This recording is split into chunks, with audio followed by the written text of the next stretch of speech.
Ya, halo Tribuners, penyanyi veteran Peto ikut berduka atas meninggalnya ayah Sarwenda yaitu Hendrik Lo. Di mana veteran Peto mengaku punya kedekatan khusus dengan Hendrik Lo sebelum sang kakek angkat meninggal dunia. Hal yang paling dikenang oleh veteran Peto adalah ketika ia berlibur ke Bali saat beberapa tahun lalu, dan dalam pertemuan itu veteran Peto disematkan nama Chinese oleh Hendrik Lo. Dan tak hanya itu saja, veteran Peto selalu dibangga-banggakan oleh Hendrik, dan ia dianggap sebagai cucu yang paling dibanggakan saat Hendrik Lo bertemu dengan teman-temannya dan juga keluarga besar.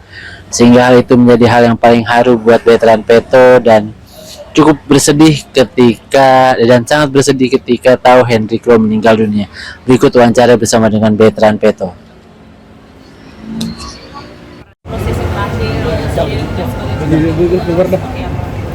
ya akunya pastinya udah nggak bisa berkata-kata apa lagi, cuma bisa lihat kepergiannya doang. Pastinya banyak banget memori yang hampir nggak bisa aku lupain, karena menurut aku sebegitu pentingnya peran seorang yeye di dalam hidup aku, karena dia salah satu orang yang dapat berusaha untuk cari nama Chinese aku, Huang Sengpao.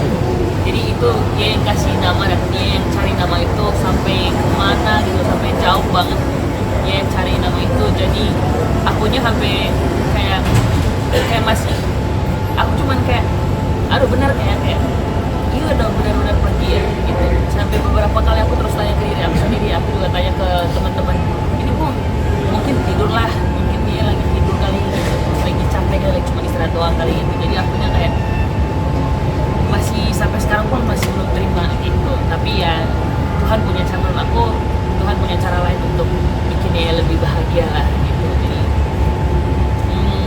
ya mungkin emang cara Tuhan kadang nggak bisa memaksakan sesuatu ya gitu, dia harus sama kita terus. Tapi untuk satu sisi aku cuma bilang ya Tuhan ini emang udah jalannya, jadi aku cuma minta semoga ya teman di sana bahagia di rumah barunya, di surga dia bahagia.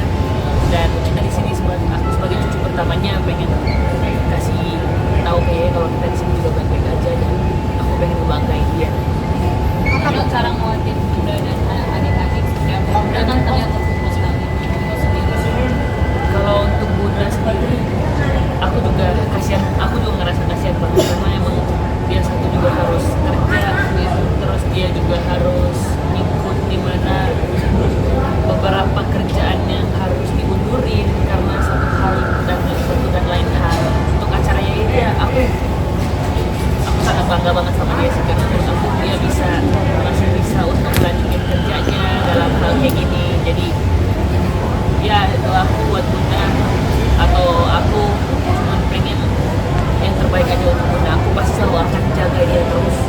Ada ya, dan sebelum kerjanya juga aku kalau bilang gitu juga sama aku bakalan jaga bunda terus gitu. Dan karena emang akunya juga masuk di keluarganya bunda itu, aku udah bilang satu hal doang yang kayak pesan, jangan lupa untuk selalu sayang sama bunda, jagain adik-adik gitu.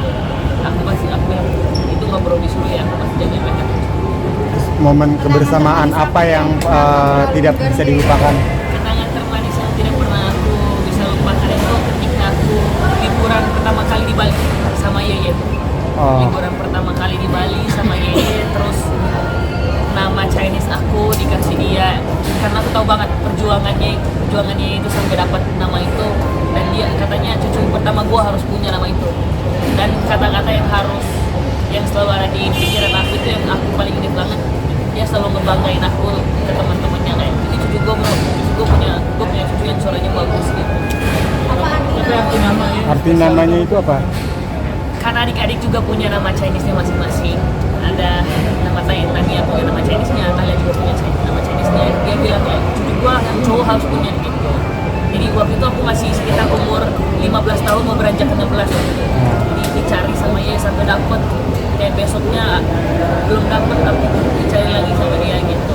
Ya artinya aku lagi lupa tuh nama artinya apa, tapi nama Chinese uang sempau dikasih namanya. Uang sempau. Pokoknya kan bunda kayak ciweknya juga dan dia kayaknya potong rambut apa kayak itu juga salah satu tradisi Batak atau Itu salah satu tradisinya emang karena emang kedepannya sekitar 3 bulanan itu kita nggak boleh potong rambut lagi karena aku juga tipe orang yang kayaknya setiap minggu pasti tumbuh terus nih